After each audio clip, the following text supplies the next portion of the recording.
Welcome to Into the Margins, where we explore the stories, strategies, and decisions behind profitable businesses to inspire the next generation of entrepreneurs. I'm Al Donovan, editor at Into the Margins. And I'm Allison Bennett, business journalist at Into the Margins. So imagine waking up tomorrow morning. You roll over, grab your phone, and you realize that your TikTok account, the one with, 100,000 followers, is just gone. Completely vanished. Exactly. Banned by some totally random algorithmic glitch, or maybe a sudden policy change. How do your customers actually buy from you today? They don't. I mean, where do they even go? Right. And if you don't have an immediate, concrete answer to that, your business is basically resting on a massive fault line. So we spent a lot of time on the playbook analyzing, complex scaling strategies, unit economics, advanced hiring frameworks, all that stuff. But today, we're stripping everything down to the absolute bedrock. The fundamentals. Yeah, we are looking at a fundamental architectural decision that, honestly, it kind of blows my mind that we still have to debate this in 2026. Yeah. The core question is, do you really need a website for a new business? It sounds almost patronizing to even ask it, doesn't it? Like, if you were a seasoned operator listening to this, you might literally roll your eyes. But you would be shocked, truly shocked, by the rising tide of capable, modern entrepreneurs who are actively choosing to bypass a dedicated website. Oh, I see it every day. Right. They are making just every excuse in the book to avoid building a true digital headquarters. Exactly. And look, the landscape has undeniably changed, that's fair. But the fundamental mechanics of commerce, they really haven't. So the mission for this conversation today is to completely dismantle those excuses that are keeping you from building that foundational asset. We have to expose the hidden costs here. We really do. The dangerous costs of relying exclusively on social media platforms. And then we'll lay out a highly practical, genuinely low-cost roadmap for getting your digital house in order no matter what stage you're at. So let's just start with the most basic consumer behavior imaginable. I mean, think about the very first action you take when you hear about a new business, right? Say it's a B2B service provider or even a specialized local contractor. You pull out your phone and you search for them. Every single time. Every time. That search is the modern digital handshake. It's the baseline of trust. The Google Litmus test. And I think we really need to look at how that test actually functions today, because it's not just a list of blue links anymore, right? Search engines are utilizing AI overviews to basically synthesize your legitimacy in real time. Exactly. It's real-time verification. Yeah, so if a potential client, or say a massive B2B contract, searches for your entity and the system finds absolutely nothing, no centralized domain, just a scattered directory listing or some bare-bones social profile, it is a glaring, immediate red flag. It just signals a complete lack of permanence. A lack of permanence is exactly right. It feels inherently sketchy to the modern consumer. A dedicated website acts as a structured data node for those search engines. It fundamentally serves as your 24/7 storefront. Or digital flagship. Right. It validates your existence in the marketplace. When someone lands on a clean, professional site featuring a clear list of your services, your, proprietary methodology and straightforward contact infrastructure, it instantly elevates you from a temporary side hustle to a legitimate operation. Okay, but let me push back on this a little bit, because I want to look at this through the lens of a pure bootstrapper who's listening to this right now. Sure, let's do it. Say you are starting a specialized consulting firm or maybe a freelance design studio. You are running incredibly lean. You have zero technical skills. You don't understand HTML or database architecture. And crucially, your budget is zero. Every dollar is going into survival or just raw client acquisition. Isn't just existing out there hustling on social platforms, relying on pure word of mouth, isn't that enough for the first 6 months? Why stress over a digital build when you just need revenue to keep the lights on? It is definitely the most common mental block, but it relies on an entirely outdated premise. How so? The assumption that you need technical skills or coding knowledge or a massive budget to launch a site is simply dead. We are no longer in the era of provisioning servers and coding from scratch in a dark room. You have to understand that the no-code revolution has completely democratized this architecture. Right, so we're talking about tools like Squarespace and Webflow. Exactly. And it's important to understand how these tools actually function today. They aren't just, drag and drop toys for hobbyists. No, they're incredibly powerful. Underneath that visual interface, they are generating semantic, clean code that search engine crawlers can actually read and index perfectly. You don't need to write a single line of back-end logic yourself. Which removes the technical excuse entirely. Exactly. The legitimacy you gain from having that professional front far outweighs the, couple of hours it takes to configure a Webflow template. Without it, you are actively leaking word-of-mouth referrals. That's a great point. The leakage is invisible. It is. When that referral tries to verify you online and finds nothing, the trust is broken before the first email is even sent. You are losing deals you didn't even know you were in the running for. Because they just quietly bounce. Exactly. But since we're talking about consumers verify businesses today, we have to address the elephant in the room. This brings us to the most aggressive argument we hear from modern founders. Yes. And I'm going to firmly champion their perspective here because I hear this all the time. If I am building a consumer brand or even a personal brand right now, and I have a viral, massive following on Instagram or TikTok, why on earth would I waste my time building a static website? Because you have to. But the attention is in the feed. That is where the culture is actually happening right now. Forcing a user to click away from an app they love, endure a browser load time, and navigate a separate URL introduces massive friction. In a social-first world, I would argue my social profile is my website. That is the most dangerous, fatal trap a modern business owner can fall into. You absolutely cannot build your core business foundation on rented land. But the reach is undeniable. You can hit 1 million targeted views in an hour on TikTok. A website can't do that. You just can't get that organic distribution on a standalone domain. You are conflating reach with ownership. You do not own that audience. I own the account. I control the content I post to those people. You have login credentials. You do not own the infrastructure. You might have 100,000 followers, but a product manager in Silicon Valley holds all the leverage. They control the algorithm. Hold on. How is a website any different? You rely on Google search to drive traffic to a website, right?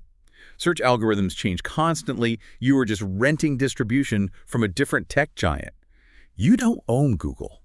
Distribution is not the asset. Yes, obviously search algorithms shift, but a domain is portable. A social platform traps your equity on their servers. If an algorithm update tanks your reach on Instagram or the platform shuts down entirely, you lose the audience forever. But if you own your domain, you own the underlying foundation. You can route new distribution channels to it. You control the formatting, the character limits, and the exact user journey from start to finish. Okay, I see the distinction you're drawing there. Yeah. You are separating the distribution channel from the conversion asset. Yes, precisely. So the framework we are establishing here is that social media is basically a billboard on a busy highway. You don't own the highway, but you use it to grab attention. The website is the actual destination store. You use the billboard to route traffic into a building where you hold the keys, you lock the doors, and you completely control the environment. That is exactly the dynamic. Reach versus ownership. If you rely solely on the billboard, your business evaporates the second the highway gets rerouted. Which happens all the time. All the time. You use social to capture attention, absolutely, but you must aggressively funnel that attention to an asset you actually own. So let's talk about the mechanics of that destination asset then. Now that we agree you must own your platform, how do you make that platform actually pull its weight? Because a website cannot just be a digital brochure sitting there gathering dust. It needs to drive bottom-line revenue. And this is where the strategy shifts from mere digital presence to active utility. A meticulously engineered website acts as a permanent, automated lead generation machine. A machine that never sleeps. It captures all those passive browsers, the people who saw the billboard or maybe heard your name dropped on a podcast somewhere, and converts them into active leads. But that conversion only happens if the site is engineered to build immediate, undeniable trust. And that trust factor usually comes down to 3 non-negotiable elements. First, a razor-sharp value proposition. When a prospect lands on your homepage, they need to know exactly what problem you solve, who you solve it for, and why your methodology is superior, and they need to know it within about 3 seconds. 3 seconds is generous, honestly. Exactly. Second, visible, verified social proof. Client testimonials, case studies, or data-driven results. Because in the digital space, social proof is pretty much the only currency that matter. It really is. And third, frictionless contact architecture. If a high-intent buyer has to click through 3 different drop-down menus just to find an email address, you've already lost their business. Precisely. And this ties perfectly into an entrepreneur's natural obsession with data and audience capture. Because once you establish that baseline trust, you don't just want them to read your value proposition and bounce, you want to extract their data. Which brings us to the deployment of lead magnets. This is where the website transitions from a passive reader experience into an active database builder. Top operators don't just put a generic "subscribe to our newsletter" box at the bottom of the page anymore. No, that hasn't worked in years. Right. They offer high leverage value, a proprietary industry report, an automated cost calculator, a deep dive toolkit, and direct exchange for the prospect's email address. And you execute this by connecting tools like ConvertKit or MailChimp directly into your site's backend via API. That is the ultimate realization of what we mean by ownership. When you capture that email address through your website, you bypass the social media algorithms entirely. You are building an independent, proprietary database of highly interested prospects. The direct line. You never have to pay a platform to reach those people again. You can drop your offer directly into their inbox on your own schedule. And that database is the real enterprise value of your company. Mm-hmm. But to capture those leads, you obviously need top-of-funnel traffic. And while we discuss social media as one distribution channel, we have to talk about search. We do. Because when a consumer actually has high intent, when they urgently need a specialized consultant or a local contractor or a B2B SaaS solution, they are not scrolling TikTok. They're going directly to a search engine. I really want to drill down on the mechanics here, especially for localized businesses. Let's do it. I'll take the lead on this one. How does a lean business actually win this game against established, deep-pocketed competitors? If you are a local service provider, how do you ensure that you dominate the results when someone searches for the best plumber near me or whatever? Because everybody is fighting for that top spot, and the margins for error are incredibly thin. It is the ultimate battlefield for local and niche commerce. To command that real estate, you have to master what we call the SEO Trinity.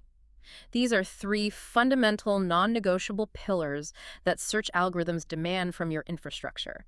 First, keyword-rich, semantically relevant content. Okay, break that down for me. You must speak the exact language of the searcher. If you offer commercial HVAC repair in Chicago, your header tags need to explicitly state that, rather than using clever, ambiguous copywriting like, "We optimize your climate." Right. Clarity always converts better than cleverness. The algorithm needs to map the search intent directly to your syntax. Got it. Let's look at the second pillar. Fast load speeds. A lot of founders think this just means making images smaller, but it's fundamentally about how search engines allocate crawl budget. Crawl budgets, right. Google's bots only spend a limited amount of time on your site. If your underlying code is bloated and the page takes 4 seconds to load, the bot just abandons the crawl and you get heavily penalized. Your site architecture has to be relentlessly lean. That mechanical understanding is crucial. It's not just about user experience, it's about making the bot's job easy. Exactly. And it leads right into the third pillar, mobile responsive design. We are way past the point where mobile is just an afterthought. Search engines use mobile-first indexing now. Meaning they ignore the desktop version entirely. Pretty much. The algorithm primarily evaluates the mobile version of your site to determine its ranking. If your site looks stunning on a 27-inch desktop monitor but requires pinching and zooming on a smartphone, you are functionally invisible in local search. Wow, okay, so relevant syntax, optimized crawl speeds, and mobile-first rendering form the technical baseline. They form the baseline of the website itself, yes. But the ultimate leverage point for local dominance requires connecting that optimized website to a Google business profile. This is where the real magic happens. Explain the connection there. A Google business profile acts as a localized API that feeds directly into Google Maps and local search packs. But the system relies on a well-optimized website to verify the entity. When you sync your standalone website with a robust Google profile, complete with your operating hours, address, and verified client reviews, they feed off each other, it proves to the algorithm that you are the most relevant, highly trusted answer to that exact search query. The synergy between the owned asset and the localized directory is what actually creates the moat. That makes perfect sense for how the board is set up today. But I'm going to throw a massive wrench into this and ask you a genuinely difficult question. Okay, I'm ready. We established earlier that social algorithms are unpredictable. But search algorithms are currently undergoing the most volatile shift in a generation. With AI-native search, zero-click queries, and large language models basically summarizing information so users never actually have to click a link. How do you guarantee visibility 2 years from now? What is the bulletproof strategy when the fundamental architecture of search might literally be rewritten overnight? I'm going to give you the most honest answer possible, and it's one a lot of digital marketers absolutely refuse to admit out loud. Let's hear it. There is no perfect bulletproof guarantee for the future of search right now. Nothing. Nothing. The landscape is shifting violently. The tactical hacks that exploit today's algorithm will likely be severely penalized tomorrow. The only universal truth we can bank on is that owning your primary domain and publishing genuinely original, high-signal information gives you the only durable foundation to adapt from. But the exact tactical mechanics of how search will distribute traffic in 2028, that is the great unknown.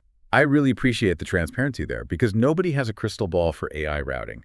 And I think this is actually the perfect moment to throw this back to you, the listener. If you are sitting there right now operating a business and you have a thesis or a strategy for how you are future-proofing your own revenue against these zero-click search shifts, we want to hear your perspective. Jump into the comments wherever you are streaming this discussion and lay out your predictions. Yes, please do. Because the collective intelligence of business operators in the trenches usually spots these paradigm shifts long before the mainstream media catches on. It's true. The best data comes from operators actually testing theories in real time.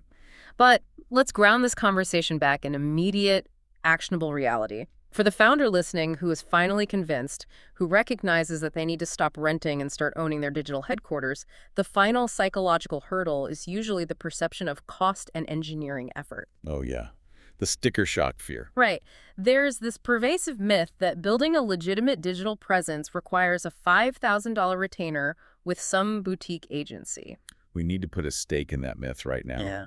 The barriers to entry have been completely obliterated. You absolutely do not need an agency bill to launch a high-converting asset. In fact, if you understand the modern toolkit, you can deploy a highly effective enterprise-grade digital footprint for under $20 a month.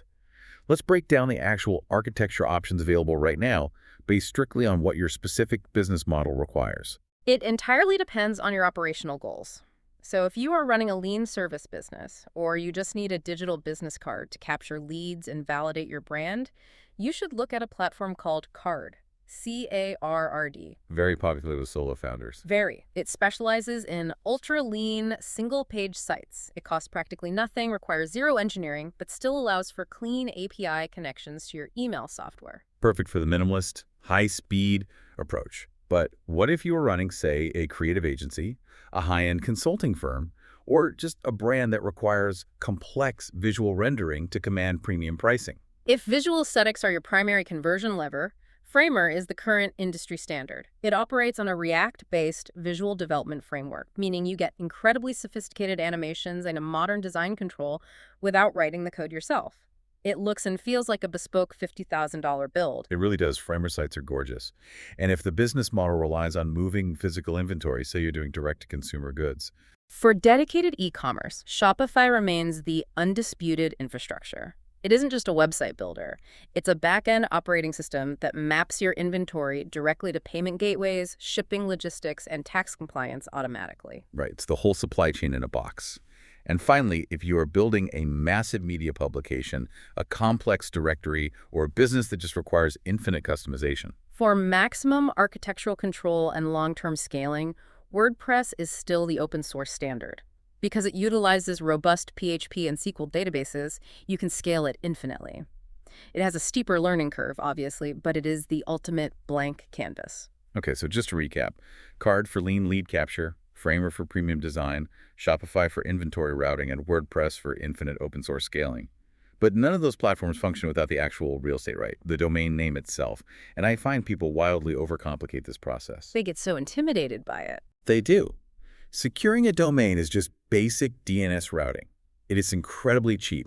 You should expect to pay roughly $10 to $15 a year. You can purchase one through registrars like Namecheap, or manage it directly through Squarespace, which actually absorbed Google Domains recently. $10 to $15 a year is the absolute cheapest commercial real estate you will ever acquire in your lifetime. It really is when you put it like that. The domain is the plot of land you own forever. The platform you choose is simply the building you construct on top of it. And the most vital takeaway for you today is that you do not need to build a skyscraper on day one. A digital asset is highly iterative. That's the secret. You can deploy a simple landing page this afternoon, just to establish your brand's footprint and start capturing emails. Exactly. Later, as your cash flow increases, you upgrade the architecture. You can integrate native e-commerce, build secure member portals, deploy automated booking systems. The infrastructure scales alongside your revenue. But the imperative is that you must start now.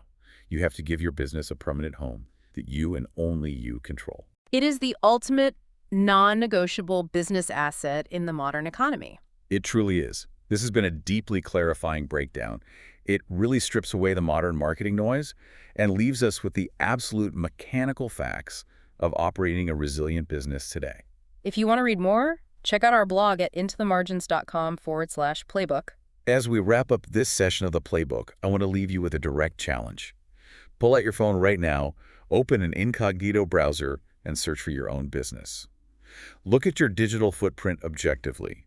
Put yourself in the shoes of your highest value target client. If they search for you today, would the infrastructure they find instantly secure the deal? Or would a scattered, rented social profile send them running straight into the arms of your competitor? That is the hard reality every single business owner has to face. Thank you so much for spending your time with us today. If this conversation brought you value or challenged your assumptions, please like, subscribe, and do not forget to drop into the comments with your strategies for surviving the AI search evolution. We genuinely want to read your perspectives on that. There are plenty more sessions of the Playbook available right now to help you navigate the complex realities of business ownership. Keep building, keep learning, and we will see you next time in the margins.